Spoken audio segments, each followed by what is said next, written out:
di daerah Cipanas Maleben, ngelewatin kebun teh, terus ngelewatin hutan. Dari rumah tiba-tiba di hutan cuman satu gitu, kita umurnya 60-70 lah. Kayak luka-luka gitu di kulit gitu, penyakit kulit kayak di kakinya itu dia keluar darah nanah gitu. Ade tuh hati-hati. Jadi sebelum kita turun ke Curug, tuh udah ada tanda peringatan di situ bahwa ada pancoran. Yang masing-masing selangnya itu ada 7. Oke. Jadi si selangnya itu rasanya tuh beda-beda. Sebelah kanan tuh air 7 rasa, sebelah kiri ada aliran sungai, ke sana lagi ada sejaman lah udah berdiri tuh tenda tuh. Jam 3 seorang diri di lembah, datang dari jalan yang sama, bawa cermin. Ada rumah pas di Curug, kayak villa gitu. Pokoknya ada satu keluarga full di situ. Yang tinggal di villa itu. Tapi runtuhan yang Pokoknya fondasi. Udah mulai itu di situ. Udah mulai nih. Wah ini kering apa gimana gitu kan. Tapi kan pas dipikir lagi, kan sungai masih ada, gak mungkin sungai sampai kering banget gitu. Pernah ketinggian nggak? Ya akhirnya makin merinding, nggak bisa gerak gitu. Kesambar petir situ, makannya gitu, senang makan itu tuh tempat kuburannya di sana. Ngeliatin tuh ke sana di pinggir rumah itu ada kuburan. Si bapak mah udah lama nggak ada. Si bapak itu udah meninggal. Itu makamnya gitu. Di makamnya memang ada juga. Si bapaknya yang sama anaknya yang kesambar petir.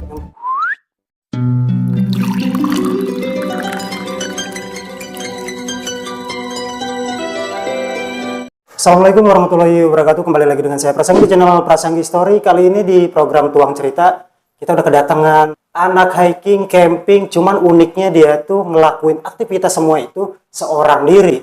Udah pasti nih banyak pengalaman seru yang dia alamin. Juga pastinya kejadian mistis ataupun horor ya. Udah bersama gua, di samping gua Bang Akbar Rafsanjani. Akbar Rafsanjani, betul. Dia juga kan punya YouTube ya? Punya. Boleh kalian kalau mau ngunjungin channelnya Akbar di namanya Akbar Rafsanjani juga. Akbar Rafsanjani. Nah, Bar, tadi yang udah sesuai opening gua tuh tadi tuh. Udah berapa lama sebenarnya lu akan hiking, camping tadi gitu kan? Terlebih kan tadi lu bilang seorang diri ya. Uniknya di situ tuh. Udah berapa lama kurang lebih? Dari kelas 3 SMA. 3 SMA. 3 SMA tuh sekitar tahun 2017. Kalau mulai sendirinya awalnya tuh sukanya TikTok namanya. Tahu gak TikTok? Nggak tahu tuh. TikTok tuh jadi kita ke gunung. Cuman nggak nginep di sana, tapi cuma naik turun langsung. Ini naik, istilah anak gunung nih. ya namanya TikTok. Dan sendiri. Di situ mulai sukanya sendiri. Kenapa? Karena lebih tenang aja gitu. Kalau sensasinya beda. Ketika pergi sendiri itu lebih kayak perasaan kita tuh lebih tenang, terus bertadabur dengan alam, terus lebih banyak bersyukur. Oh, ternyata ciptaan Tuhan tuh sangat luar biasa gitu. Oke, dari 8 tahun, kurang lebih 8 tahun pengalaman Akbar Rafsanjani ini tadi, camping, healing, dan seterusnya. Nah, gue pengen denger dong cerita-cerita. Kan banyak nih, kalau kegiatan seperti itu kan ada nuansa mistisnya, Bang. Iya, benar. Mungkin cerita mistisnya yang lu pernah alami itu selama 8 tahun yang paling kena banget, sampai nggak bisa lu lupain lah pengalaman mistis-mistis kayak gitu ya. Sebenarnya kalau di pola pikir awal pikir awal tuh saya itu nggak terlalu percaya sama hal-hal gituan. Bukan nggak percaya sih, tapi nggak percaya lah. Iya, nggak percaya kalau ngelihat penampakan gitu. Jadi sebenarnya gitu, Akbar ini orang yang agak skeptis lah ya. Betul. Tentang hal-hal yang berbau mistis. Cuman kan punya pengalaman pribadi tentang cerita itu. Nah, boleh diceritain dulu biar kita nanti ambil kesimpulan rasa skeptis itu akan hal mistis ini bagaimana ujungnya nanti. Boleh diceritain hal mistisnya? Ada beberapa sebenarnya, tapi yang paling mungkin diingat ya sampai yang paling kejadiannya agak besar gitu ya. Ya. Ketika saya pergi ke Curug yang namanya Curug Cihelang. Curug Cihelang. Ya. Di daerah mana tuh? Di daerah Cipanas Maleben Cianjur. Ya. Ya, tempatnya tuh di kaki Gunung Gede. Tapi udah nggak ada pengelolanya. Jadi ketika kita datang ke sana tuh ya emang kayak hutan gitu. Aksesnya juga nggak mudah. Di tahun berapa nih kejadiannya? Pertama kali ke Curug tuh sekitar tahun habis Covid kayaknya. Habis Covid apa pas Covid gitu ya. Oke. Pas Covid. Nah, aksesnya juga udah susah gitu kan. Jadi kita ke sana tuh harus ngelewatin dulu kebun. ngelewatin dulu kebun teh. Jadi ada kebun warga, kebun kayak kol, kayak cabe, terus ngelewatin kebun teh, terus ngelewatin hutan. Terus nanti ketika udah nyampe atas nih, ada rumah terakhir dan rumah warga yang biasanya di situ ada kuncennya lah. Kuncen itu apa ya? Kayak kuncen itu juru kunci dan hidup di situ gitu. Dia petani di situ gitu kan. Itu rumahnya cuma satu aja tuh di Satu lokasi. toh. Kalau digambarin secara biar Mas Anggi paham, mungkin rumah kentang, tahu rumah kentang? Rumah Kan di tengah kentang. hutan tiba-tiba ada rumah tuh. Ada rumah tiba-tiba di hutan cuman satu gitu. Oke. Tapi sebutannya kita sebut aja rumah kuncen lah. Ya, oke. Rumah kuncen. Terus Pas kita kesana, pas saya kesana gitu lah. Pas saya kesana biasa aja sebenarnya karena masih membawa pemikiran yang skeptis itu. Skeptis tadi. Nggak skeptis banget sih, tapi saya cuma percaya ya yang namanya jin ada, tapi mereka nggak bisa ganggu kita juga nggak bisa ngeliat mereka. dan selama ini emang belum ngalamin hal ngalamin. mistis. Ya. Oke, singkat cerita tadi udah sampai. Kayak rumah kuncen itu Ini masih jauh jaraknya dari rumah kuncen ke lokasi. lumayan, Masih jauh. dari bawah warga, bawah yang perkampungan ke atas itu sekitar 1,5 jam. Terus dari rumah kuncennya itu ke lokasi itu sekitar 1 jam. Oke. Singkat cerita, Ketemu tuh rumah ketemu kuncen nih. itu ya. Oke, istirahat dong. Istirahat di situ Oke. biasa. Nah, ketika saya ke sana ya seperti layaknya warga, saya disuguhi minuman gitu kan, Oke. disuguhi teh, terus sama bapak-bapak yang udah lumayan tua. Kira-kira umurnya 60-70 lah. Cuman si bapaknya punya penyakit lah. Bapaknya Iya, punya iya. penyakit, apa ya, kayak penyakit kayak luka-luka gitu di kulit gitu. Penyakit kulit kayak di kakinya itu dia punya luka-luka yang keluar darah kanan gitu. Ya, Sejauh itu sejauh itu disambut sama beliau, Akbar nih masih bahasanya nuansanya ini masih wajar-wajar aja. wajar-wajar dan nggak ada pemikiran apapun. Nggak ada pemikiran apapun. Ya, Sampai sana dikasih tahu, terus dia juga bilang sebenarnya mau kemana gitu kan, oke. mau kemana, pakai bahasa Sunda nanyanya, bade kemana kata si bapaknya tuh gitu. Terus saya bilang kan, bade iya pak, ngawangi itu kayak mau nginep, mau ngawangi di mana, kata saya itu di Curug gitu kan. Curug tuh di air terjun gitu kan, di Curug. Oh ininya ade ada tuh hati-hati. Adeku nampak, hati kenapa? Terus kata si bapaknya, KDW bisa aya nu ngaheuregan, bisa ada yang ngerjain, kata si bapaknya. Oh mohon pak, insya Allah aman. Ya, maksudnya lagi duduk nih, Lagi duduk. Kerja Dikasih minum tuh. Kasih minum, disambut lah sama beliau, perbincangannya. Percakapan sama si bapaknya itu kurang lebih 15 menit kayaknya. Jadi 15 menit berinteraksi sama Si bapak Kuncen itu. Kuncen. Nah, Akbar taunya dia Kuncen dari mana? Dari si bapaknya. Oh gitu, si bapaknya yang bercerita. Ya, dia sebenarnya kan 15 menit panjang tuh Iya, dia ngobrol. betul. Bapaknya bilang dia udah lama di situ. Si bapak itu tuh kepala keluarga. Jadi ada dia dan mungkin ada beberapa anaknya yang Akbar ngeliat tuh. ngelihat ada tuh di situ tuh ada Cuman gak berinteraksi yang sama yang lain. berinteraksi. Obrolan, interaksinya sama beliau. Betul. Kuncennya itu. Tapi nuansa rumahnya tuh gimana tuh? Waktu Akbar datangnya? Apa bikin bulu kuduk merinding apa gimana? Apa normal-normal aja kayak rumah Di situ biasa? masih normal-normal karena siang-siang sebetulnya siang. siang-siang datang ke situ ya kan. Jadi masih kelihatan normal-normal aja. Sekira jam berapa? Pas zuhur sih, pas zuhur ya. Pas zuhur. Terus udah tuh berangkat lah, lanjutin perjalanan. Ke Curug tuh masih harus lewatin lembah-lembah lagi.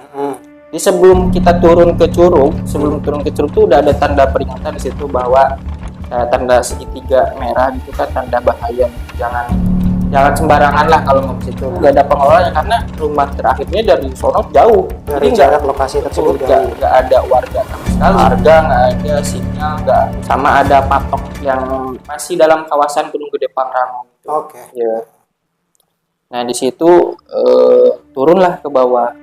Di situ tuh mulai awalnya tuh beda karena Awalnya beda. masuk lembah yang rimbun sama pohon-pohon gitu. Wah itu situ udah beda. Ini kondisi, gue pertegas lagi ya, kondisi pengalaman keadaannya lagi sendiri. Sendiri. Bukan sama orang-orang ya? Iya sendiri. Bukan juga nih, Bar. Ya karena masih membawa pemikirannya itu. Iya, yang di awal tadi skeptis akan hal mistis. Oke, lanjut.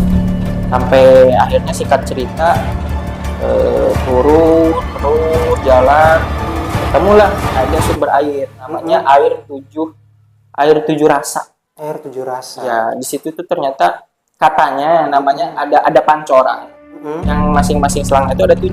Oke. Jadi si selangnya itu rasanya tuh katanya beda-beda. Tapi Akbar ngerasain rasanya ya beda-beda dikit lah. Tapi dikit. ya mungkin ada hal ilmiah yang bisa ngejelasin. Bisa, mungkin ada sedikit asin, Ya, sedikit manis. Betul. Oke, jadi Kenapa mikirnya gitu? Karena masih bawa pemikiran pikir logis. Pasti ini bisa dijelasin sama ilmiahnya, pasti bisa kita jelasin nih, gitu kan. Oke. Itu udah nyampe situ kan jadi posisinya tuh kita tuh sini jalan masuk, ini sebelah kanan tuh air tujuh rasa, sebelah kiri ada aliran sungai, ke sana lagi ada curug yang itu. Cihelang itu, curug yang kita maksud tadi namain Cihelang. Itu berapa meter ketinggian curugnya itu? Nggak tinggi-tinggi banget sih, 20 meteran lah, 20 tinggi banget. 30 lah. Oke, dan airnya deras. Sedang deras banget. Disitulah karena suasana tuh di siang-siang tuh, tapi gelap banget. Kondisi gelap karena di lembah, terus ketupan pohon-pohon sampai Akbar kan bawa kamera nih. Itu low light aja susah gitu. Jadi kameranya kayak mau sore mau ke maghrib gitu kan, karena gelap itu. Bahkan kamera pun nggak punya kemampuan buat lebih nerangin intensitas cahaya ya. Ya kalau kameranya mahal mungkin gitu. bisa. Iya sih. Kada lighting dikit bisa. Ya tuh di situ. Biasalah kalau yang namanya aktivitas camping itu istirahat, diriin tenda, nyari kayu bakar. Setelah saya diriin tenda di jam berapa tuh ngedirin tenda? Diriin tenda tuh pokoknya nyampe lokasi tuh sekitar jam 2 kurang. Jam 2. Jam 2 kurang langsung istirahat, diriin tenda sekitar sejaman lah udah berdiri tuh tenda tuh. Dan jadi jam 3 seorang diri ya? Seorang diri jam 3 seorang diri di lembah. Sebenarnya ada ketakutan di situ. Ada ketakutan, tapi ketakutannya bukan ketakutan hal mistis. Lebih ke arah was-was gitu. Was-was gitu. Takut ada hewan hewan buas. Iya. Apa seterusnya orang yang ular. Iya. Nah, yang paling parah tuh itu orang yang gak dikenal takutnya ada orang yang gak dikenal terus dia berniat jahat. Iya, itu yang kita khawatirin ya. Iya. Lebih was-was ke arah situ, khawatir ke arah situ. Ya. Dan sayangnya ada beneran orang. Ternyata ada orang. Apa yang kita khawatirin selama ini beberapa jam di situ benar-benar ada orang. Ada orang datang dari jalan yang sama. Tapi kan Akbar udah di tenda tuh. Datang dari jalan yang sama, bawa celuri. Petani setempat atau apa? Nah itu Akbar di situ penampilannya ya gimana ya gambarnya, penampilannya biasa aja sih, dia kayak kaos warga sekitar gitu. Bukan nunjukin tanda-tanda ini anak hiking juga, anak gunung juga, enggak. Bukan warga gitu. Bawa celurit. Bawa parang ya, celurit apa parang gitu. Ngapain? Yang gitu. Nah, itu Akbar di situ was-was banget. Si bapak itu mau ngapain dalam hati kan? Si bapak itu mau ngapain gitu kan. Natap Akbar tuh. Dia jalan biasa. Jalannya juga kayak penglempeng aja jalan. Penglempeng aja. Nah, si bapaknya ini bawa celurit menyadari kehadiran Akbar di situ. Lihat Akbar sadar kalau di situ ada orang juga nih si Akbar nih gitu. Terus udah ngelondong aja gitu. Datang dulu nyamperin Akbar. Di situ Akbar udah nyiapin pisau lah. Tapi pisaunya pisau lipat enggak dipegang itu enggak, tapi disangkut. Itu nyiapin buat pisau apa? dulu. Jaga-jaga takutnya ya kita kan nggak tahu gitu kan orang kayak gimana. Udah mau seujun tapi ya buat mawas diri aja. Ya ngelihat si bapak itu langsung masukin pisau. Si bapaknya datang nanya dulu si bapaknya, mau ngapain mas? Pakai bahasa Sunda tapi junaon itu lampang-lampang aja ngomong itu datar junaon oh itu pak iya pak itu nginep menuju ngendong gimana di video mohon siapa gimana dia di sini mau ngapain di sini katanya mau nginep di mana di sini kata adek hati-hati tapi kayak agak megas gitu. Apa intonasinya dia? Intonasinya agak megas adek hati-hati di situ. Susilo Banu Harian. Jadi suka ada yang ngejailin. Wah, ngejailin kumaha apa gitu kan. Ngejailin gimana gitu kan. Di Loba Kuncena tuh banyak penunggunya gitu kan. Ya penunggu yang dimaksud itu bukan penunggu yang si bapak tadi, tapi penunggu dalam hal mistis. Terus si bapaknya cerita. Ternyata di sini tuh dulu ada rumah. Ada rumah pas di Curug, kayak villa gitu. Nah, itu berdasarkan dari cerita si bapaknya. Ada villa. Pokoknya ada satu keluarga full di situ. Dia tinggal di villa itu. Dia jadi tinggalnya tuh kayak orang luar tapi kayak berlibur, tapi berliburnya lama katanya. Jadi nggak menetap di situ, tapi menetap di situnya tuh sekitar hampir setahun gitu. Di lokasi Curug ini. Curug itu. Jadi di bawahnya tuh kan ada, di lembah tuh ada bangunannya, bekas bangunannya masih ada, dia kayak runtuhannya lah. Oh gitu, Akbar ngeliat tuh. Ya tapi nggak runtuhan itu, tapi runtuhan yang pokoknya fondasi. Ya fondasi. Masih ada lah sisa-sisa bangunannya lah. Kata si bapaknya dulu tuh ada di sini tuh ada satu keluarga liburan, menetap di situ dalam jangka waktu sekitar setahun 2 tahun. Terus awalnya nggak apa-apa karena ya pemandangannya bagus katanya gitu kan. Cuman si villa itu, si rumah itu nggak tahu kena gempa, nggak tahu kena banjir yang dari Curug itu. Kalau nggak salah sih kena banjir yang dari Curug itu. Jadi banjir bah lah gitu. Iya, jadi ketubruk banjir itu hancur rumahnya. Dan si bapaknya nggak tahu si orang-orang itu kemana. Setelah kejadian bencana tadi. Iya, dan pokoknya ya nggak tahu ujungnya kemana gitu. Pokoknya yang lihat rumahnya hancur gitu kan. Hancur, keberadaannya juga nggak tahu. Pokoknya hilang jejak gitu aja. Ya cuman ada rumah ya bekas pondasinya. Tapi menurut si bapak itu memang ceritanya seperti itu. Ngobrol tuh lama tuh, si bapaknya juga ngasih wejangan hati-hatilah gitu kan. Jangan sembarangan, jangan mijah tuh. Kalau mijah itu jangan terlalu sompral lah. Mijah tuh terlalu aktif. Jangan petakbilan ya, jangan pecicilan. Ya, jangan pecicilan. Oh, siapa gitu kan. Ya, pulang tuh si bapak itu. Sekitar kita ngobrol tuh hampir lama banget. Itu pokoknya pas si bapak pulang tuh si bapak pulang karena waktu udah mau maghrib. Karena udah gelap banget, jam 5 udah gelap banget. Iya, tadi kan pertama datang aja udah suasananya udah gelap gitu kan. Terus di situ kembali lagi tuh. Ada pemikiran yang was-wasnya takut si bapak itu balik lagi bawa temen ngasih tahu kalau ada orang nih bisa nih dirampok apa gimana gitu. Itu yang ada dalam pikiran. Belum dengerin apa yang kata si bapaknya tadi tentang ada orang yang banyak penunggunya di situ atau bla bla, belum dimasukin ke otak, dipikirin banget, tapi pikirannya takut si bapak ini balik lagi nggak, akhirnya masuk tuh ke udah maghrib biasalah nyalain api unggun, nyalain kompor, masak sendiri tuh. Terus situ mulai tuh ada yang tadinya nggak percaya gitu, mulai dari ada suara-suara yang kita nggak wajar gitu. Tiba-tiba ada suara ranting jatuh, tapi ranting jatuhnya sering banget gitu kan. Jatuh lagi terus kayak ada yang nginjak gitu. Kan kalau ada angin kan ya jelas lah pasti jatuh rantingnya, tapi sering banget gitu. Terus ada ranting yang keinjak lah. Awalnya kan nggak ada siapa-siapa. Terus ada suara-suara hewan, tapi suara hewan itu ya mikirnya suara hewan, tapi nggak tahu tuh itu suara apa gitu kan. Suaranya kayak apa? Kayak suara melengking, kayak di telinga tuh nggak enak aja gitu.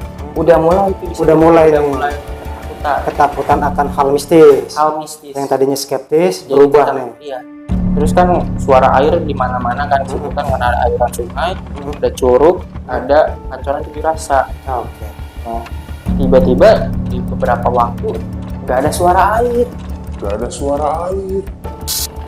Hening. Wah ini saat tuh apa ya, kering apa gimana gitu kan. Di apa ada aliran curugnya sama di semuanya nggak ada air yang sungai. Tadinya suara gemericik air sungai, kentara, tapi kok tiba-tiba hilang itu. Wah, merinding banget. Serius tuh. Itu kan sumbernya banyak tuh, air tuh sumbernya di di curug ada air, di sungai ada air, di pancoran yang namanya dirasa tadi ada air. Kalau tadi yang dialami Akbar barusan sih itu asli, di luar nalar sih. Tapi ya emang di luar nalar, tapi ya gimana gitu kan, kalau dipikir-pikir lagi benar-benar nggak masuk akal. Kayaknya nggak masuk akal. Iya. Tanah yang tadinya gemericik, gemuruh, yang namanya air terjun, pancoran kan pasti ya banyak lah apa suara-suara. Betul. Ininya, ya. Karena kan itu kondisi cuman ada cahayanya di sekitaran tenda Akbar aja. Jadi pas malam itu di sekitar jam 6 aja udah nggak kelihatan curug di mana. Ya. Cuman tahu aja lokasinya, terus apa namanya, si pancorannya di mana lokasinya, tapi udah nggak kelihatan apa-apa. Jarak pandang udah terbatas banget. Cuman ada pencahayaan ya sekitar tenda. Terus setelah ngalamin tadi yang nggak lama, ini nggak lama, sekitar nggak 1 menit dia. nggak sampai Sampai 1 menit. Di situ emang agak kaget, tapi positive thinking juga masih ada sedikit lagi positive thinking. Wah ini kering apa gimana gitu kan. Tapi kan pas dipikir lagi, kan sungai masih ada, gak mungkin sungai sampai kering banget gitu. Atau berhenti alirannya mendadak kan nggak mungkin. Jangan dipikirin aja dalam hati itu, jangan dipikirin aja. Enggak, udah tuh masak-masak di luar, udah mulai gelap banget. Sekarang di atas kan cuma ada cahaya tuh dari atas langit masih ada celah-celah langit yang biru gitu. Itu udah sekitar jam 9 masuk tenda. Karena nggak berani lama-lama sebenarnya, karena takut tadi. Kali ini beda. Nah, sebenarnya itu tuh bukan pengalaman camping sendiri pertama sebenarnya, tapi di lokasi itu pertama kali. Di lokasi itu pertama kali. Jadi sebenarnya udah punya modal kuat nih, buat keberanian nih buat apa sih ngadepin situasi kayak gitu. Cuman baru kali ini yang bener-bener di luar nalar ya. Biasanya ya hutan-hutannya masih ada campground, terus jalan dikit hutan. Jadi kalau kita ada apa-apa tuh bisa lari. Ini nggak bisa. Ini nggak bisa. Jauh dari mana-mana. Jadi jauh dari mana-mana. Kalaupun ada apa-apa, ya kita mau kemana? Nggak ada. Tadinya cuma mikir si bapak-bapak tadi doang. Ini ditambah mikir yang mistis. Jadi benar-benar diganggu. Kayak semuanya suara-suara tuh kayak suara keramaian lah, suara banyak orang lah. Itu tiba-tiba ada. Itu udah mulai ngepung isi kepala tuh. Dan di situ kayaknya saya yakin situ masih halusinasi. Pada saat itu. Udah kayak meyakinkan diri, wah ini mah cuma halusinasi nih gitu kan. Tapi lama banget itu. Sampai nggak bisa tidur. Terus biasalah coba pakai headset. Dan antisipasi itu dari rumah tuh. Bawa headset, nonton film. Film apa tuh? Nah, itu yang bikin nggak masuk akal. Saya tuh kalau nggak salah nonton film tuh download tuh beberapa film barat. Waktu download tuh ya action gitu kan, action. Tiba-tiba yang saya download film action itu tuh ada genre horornya. Padahal seingat Akbar nih nggak pernah download film genre ini. Genrenya action, tapi tiba-tiba ada dalam film itu ada scene yang kayak soundnya horor gitu kan. Terus adegan-adegannya kayak horor. Tambah kan kita lagi situasi kayak gitu malah makin menghayati, takut gitu kan. Menghayati suasana seremnya. Nggak usah. Bisa dilanjutin lah aktivitas nonton ini. Kita lah udah nyepi juga. Nah, surah Al-Quran. Dengerin sampai tidur. Buka surah Al-Quran, tidur. Tiba-tiba kan ya namanya handphone dinyalain mati kan. Sekitar jam 2 apa jam 1 tuh udah bangun lagi, Mas. Bangun lagi karena suara-suara tadi. Makin menjadi nih suara-suara gangguannya. Makin menjadi suara kayak ada orang kayak ya kan hawanya kelihatan kan kayak kita misalkan di campground nih ada orang ngobrol kayak keramaian orang ngobrol. Tapi gimana ya jelasinnya, susah sih. Tapi kita tuh di situ tuh wah ini nggak mungkin kayaknya nggak mungkin orang saya sendirian di sini gitu kan. Suara orang jalan kaki sih yang paling sering. Iya, paling jelas gitu. Yang benar-benar jelas suara langkah kaki tadi. Suara langkah kaki. Sampai saya mau pastiin buka tuh tenda ini beneran orang atau hewan kah atau apa. tapi semakin berusaha mastiin tuh semakin takut gitu, semakin apa ya, semakin gak bisa, udah aja Akhirnya kayak rasanya tuh kayak merem. Terus pernah ketinggian nggak? iya. Ya akhirnya makin merinding, nggak bisa gerak gitu. Terus kondisi begitu udah tuh saya coba meremin lagi. Akhirnya Akbar ngapain tuh di tenda itu tuh? Di tenda Dengan aja kondisi kayak gitu. Ya mau gimana lagi, itu sepanjang malam kayak gitu Gitu. sampai jam mau subuh tuh, sekitar jam 4:30 subuh tuh udah ada kukuruyuk ayam. Oke. Dari situ Kukuruyuk ayam, dan tapi kukuruyuk ayam kan sempat mikir juga ini kukuruyuk ayam beneran hutan kan? apa bukan gitu kan. Iya. Karena takutnya ini beneran jam subuh apa pagi apa gimana gitu. Ternyata setelah saya keluar masih gelap kan, itu 4:30 subuh masih gelap. Memberanikan diri akhirnya ke aliran sungai tadi. Aliran sungai, terus biasalah cuci muka, beraktivitas subuh gitu kan. Nggak tidur semalaman. Iya. Terus balik lagi ke tenda, sholat lah di situ lah. Udah mulai relax tuh di situ tuh. Iya. Setelah menjalani malam yang panjang gitu kan. Malam yang panjang, malam yang cukup mengerikan lah ya. Cukup mengerikan. Buat Akbar itu mengerikan. Buat Akbar mengerikan sih, Karena karena pengalaman pertama nih untuk hal-hal mistis gitu. ya nggak pertama untuk hal mistis, tapi merasakan itu hal pertama gitu kan. Terus pagi-pagi subuh masih gelap, ketakutannya masih ada. Tapi mencoba memberanikan diri karena kan kondisinya dingin. Udahlah, bikin api unggun aja dah. Bikin api unggun, duduk situ. Udah nggak ada gangguan-gangguan di situ tuh. Entah karena udah sholat subuh apa gimana, pikirannya jadi nggak berhalusinasi lagi apa gimana gitu kan. Udah tuh nggak ada gangguan-gangguan lagi. Tinggal pagi lah. Pagi udah mulai alhamdulillah gitu kan, mau buru-buru balik. Pokoknya kalau udah pagi tuh mau buru-buru balik gitu. Udah tuh di situ udah beres-beres tuh jam 6 tuh biasanya kan Akbar nyantai-nyantai lah di lokasi camping itu, nyantai-nyantai banget. Bangun pagi tuh wah itu susah banget, tapi di situ jam 6 tuh udah beres-beres aku. Udah mulai terang dikit, beres-beres. Awalnya pengen buru-buru pulang. Iya. Udah tuh udah hampir semua beres tuh, tinggal masukin tenda lah istilahnya. Masukin tenda. Ada si bapak yang kemarin itu, yang kemarin ngobrol sama ya, Akbar bawa celurit itu. Ya, dan dia datangnya udah kayak orang yang kenal lah kita. Saya juga wah alhamdulillah.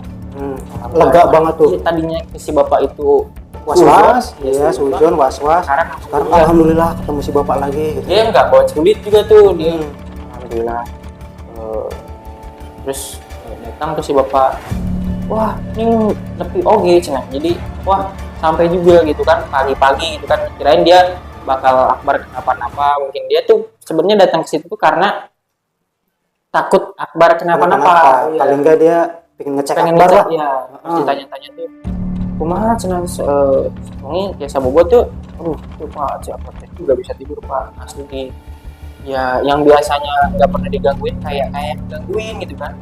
Padahal otak pemikiran Akbar tuh wah susah banget menerima hal kayak gitulah gitu kan. Terus kesini bapak soalnya dia emang gitu sih. Anu biasa nalobaan yang biasanya kebanyakan camping di sini juga suka dikerjain, apalagi yang sendiri katanya. Kata si bapak itu tuh gitu. Akhirnya yang tadinya Akbar beres-beres ngobrol lah tuh sama si bapak itu. Ngobrol lama lagi. Masih di lokasi ini kan? Iya masih di lokasi itu, ngobrolnya lama sekitar jam 8, pokoknya jam 8 Akbar baru cabut. Jam 8 setelah ngobrol sama bapak-bapak itu ngejelasin bahwa di situ emang sering kejadian, terus si gangguan, terus yang paling Akbar kaget tuh si bapaknya bilang, karena kan dia bilangnya mungkin menjaga perasaan Akbar juga nggak biar nggak terlalu banyak pikiran ya. Dia tuh bilang kalau sini tuh banyak orang yang istilahnya apa ya, apalah gitu. Apa minta sugihan. Nah itu nanti nyambung lagi sama cerita Akbar yang ketemu asli sama pesugihan, tapi nggak di situ, tapi di tempat camping yang lain.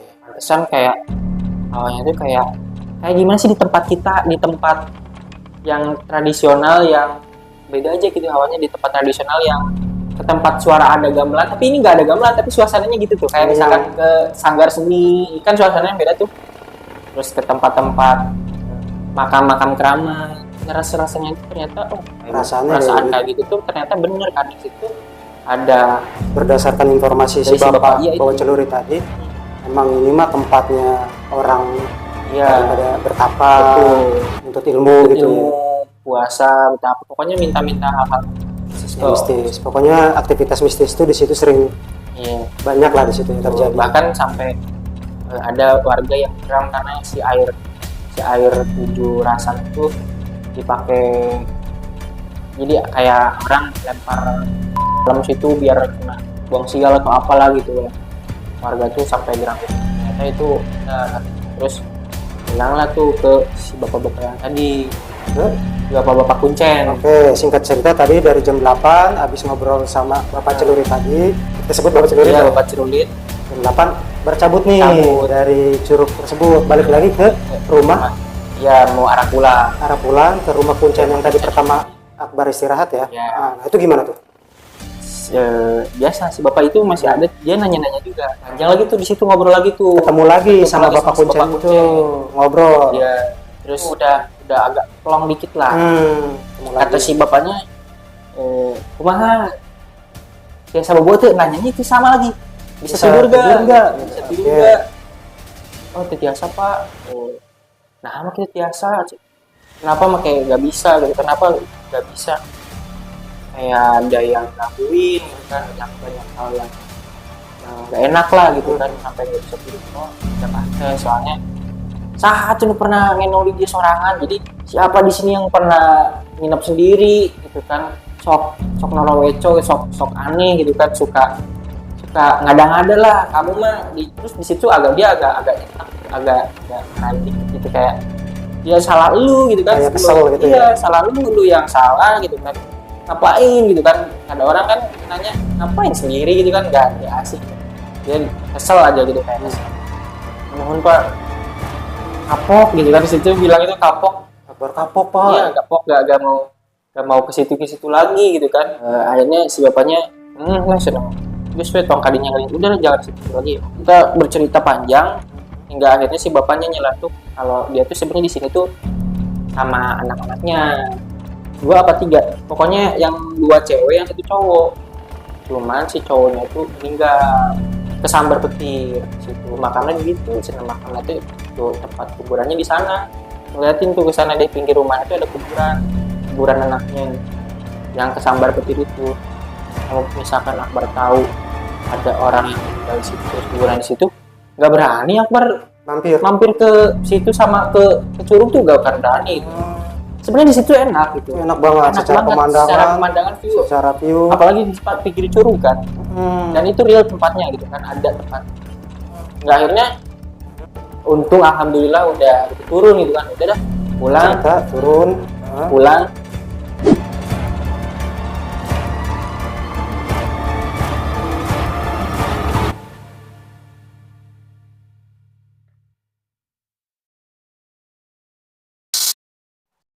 Kurang lebih 2 tahun Akbar datang lagi ke lokasi tersebut. Oke. Disambut sama si ibunya.